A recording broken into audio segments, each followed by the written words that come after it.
Aloha, and welcome back to the 8th episode of Talk Story with House Majority. My name is Della Belatti, and I serve as the House Majority Leader for the state of Hawaii's 30th legislature. To our viewers, thank you again for joining us for this week's episode. The legislature is hard at work passing critical budget and COVID-19 relief bills. Additionally, mental health has been top of mind, and lawmakers are focused on making sure mental health services are funded. Today, I'm going to be joined by Eddie Mersereau, Deputy Director of Behavioral Health Administration for the Department of Health. Later, we'll be talking to Representatives Linda Coit and Kyle Yamashita.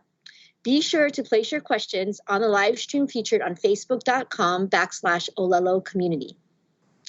So first up is Deputy Director Edward Mersereau. Edward, can I call you Eddie? Yes, please. Edwards is too formal.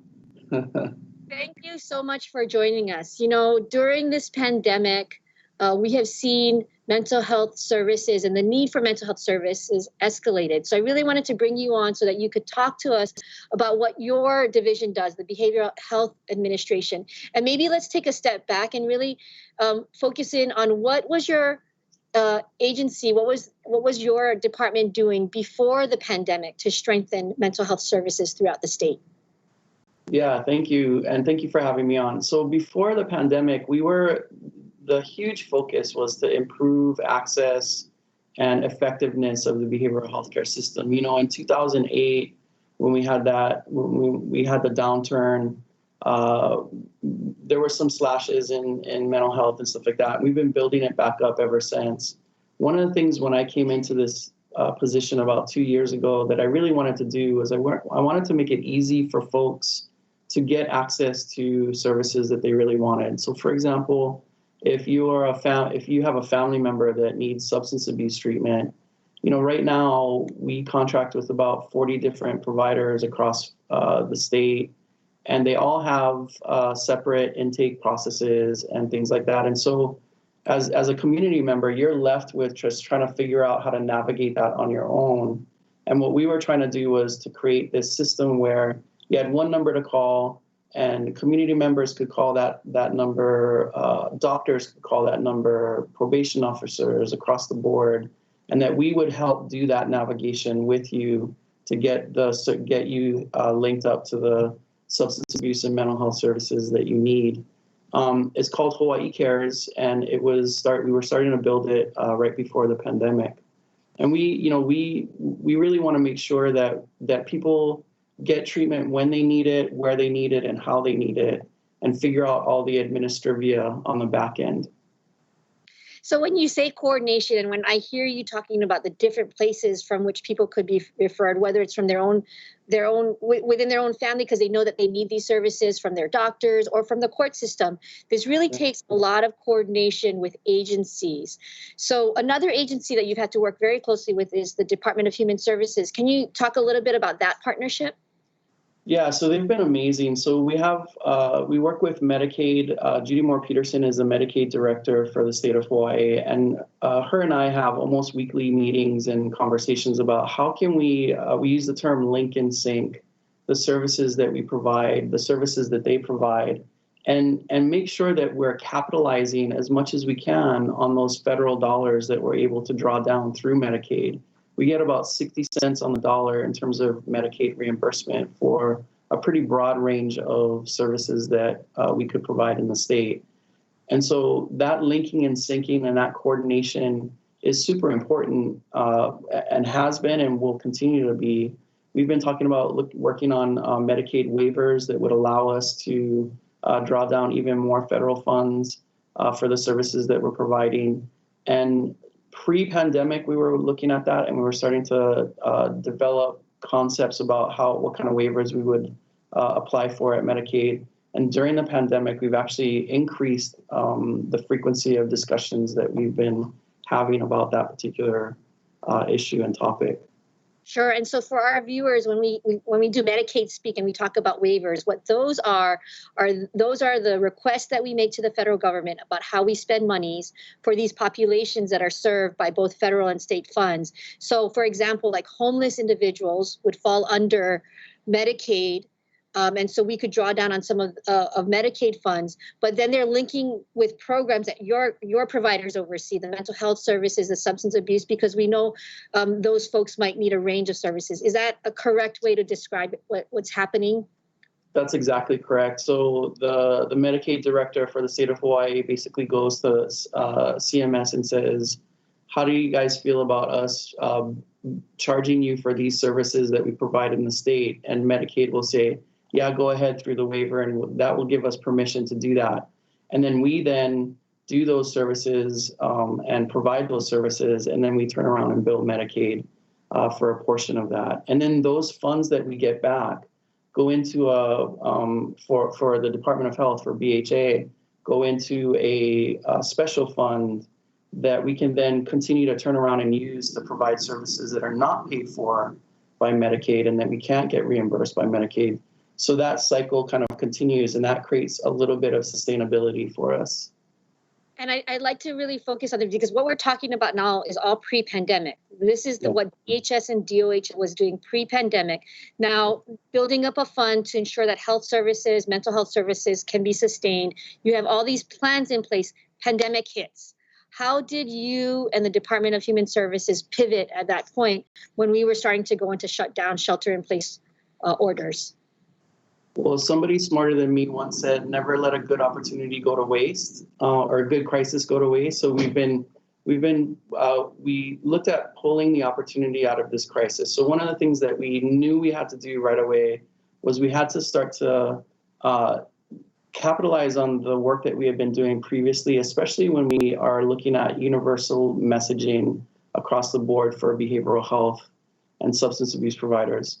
So I got together with the Department of Human Services, Homeless Programs Office. I got together with Scott Morshige from the Governor's Coordinator on Homelessness, and got together with a number of other providers and entities within the state. And we decided to put together what we called the Behavioral Health Statewide Unified Response Group. It's a mouthful, so we just call it a SURGE.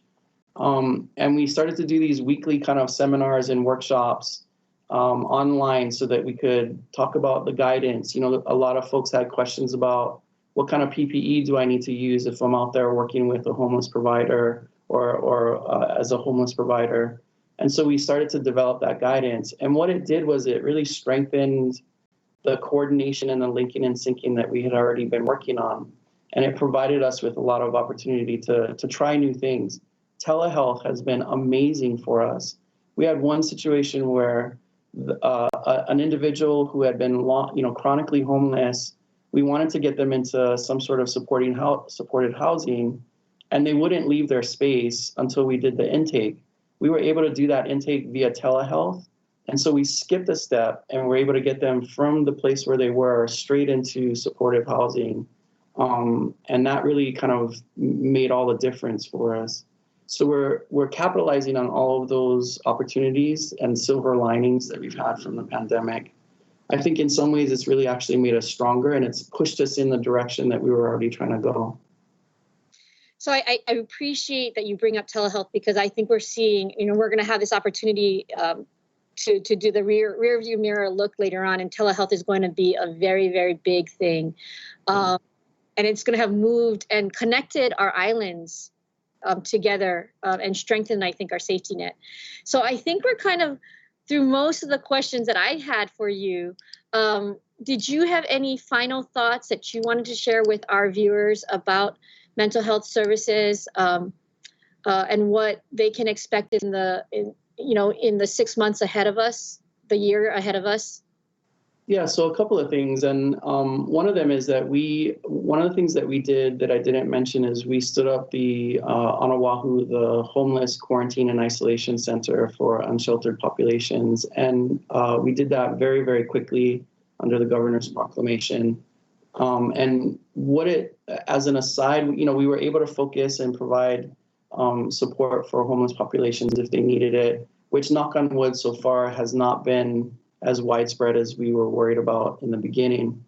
But one of the side benefits for doing that was we were really able to kind of prove the concept of what we call stabilization beds. And so where we would take folks off of the streets who were chronically homeless, but also had chronic mental health or substance abuse issues, put them in a safe environment where they didn't have to go to the ER, or if they had gone to the ER, they could come to us rather than going back to the streets. And we've seen real great benefit of that. That was something that we were working on pre-COVID, and we'll continue to work on and establish and build going into the future. So that was really an awesome benefit. I think the other. Go ahead. I was going to say, I think the other thing that we've been very fortunate with in terms of the legislature's focus and support on mental health, even as we were starting to go into this crisis. I remember Speaker Psyche talking about that we need to, no matter what, not yank the rug out. These are not his words, these are just me kind of, but not yank the rug out from underneath the behavioral health system, because we were just starting to kind of pull ourselves out of the situation from 2008. And so the support from the legislature has been amazing. We actually were very appreciative of the fact that the legislature increased our spending ceiling for the mental health special fund to $23 million. And what that does for us is that's going to allow us to, over the next year or 2 years, really continue to implement those programs and initiatives that we were working on pre-COVID, during COVID, and into the next biennium, I think.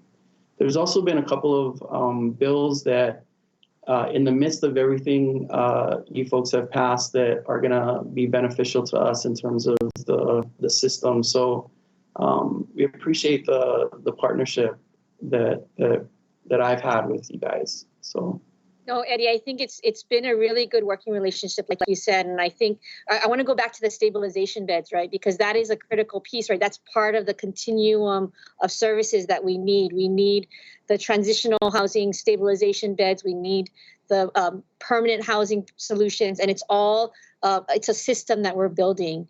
I'm going to throw you a little bit of a curveball because, I know that this has been top of mind also for many of us. And I know our next guests have also struggled with this issue. But I did want to put a plug in for what can we do as people are struggling with, everyday questions, and then the topic of suicide. Because I think that, I know your shop also oversees a suicide prevention effort. So if you could make a quick plug for those kinds of things also, because that's part of mental health. Yeah, thank you for bringing that up. We're very concerned that suicide rates will increase. We know that economic adversity increases, goes hand in hand with increased suicidality in the communities. And so we're going to start to see that. And I just would really encourage folks to know the signs and symptoms. If people are starting to distance themselves from loved ones, if they're starting to turn inward, they're starting to shut down, you don't see them as much, you don't hear from them as much, reach out to them, talk to them. And if anything, ask them to call our crisis hotline, 832-3100, and talk to some folks, and we can get the services that we need. And even if they don't want to call and you call, we can try to see if we can support you and your loved one from taking that very permanent solution to oftentimes temporary problems. So we really want to encourage folks to not take that permanent solution. It's not a good choice from my perspective, and things will pass. This too shall pass, and we can help you get through it. So. Thank you so much, Eddie. Your department has such a huge kuleana, from the state hospital to community-based health services, and even to these just general services that everyone needs support on. So thank you for all the work that you and your staff are doing. Thank you. And we'll have you on at some time. Thank you. Not soon, but maybe in the future.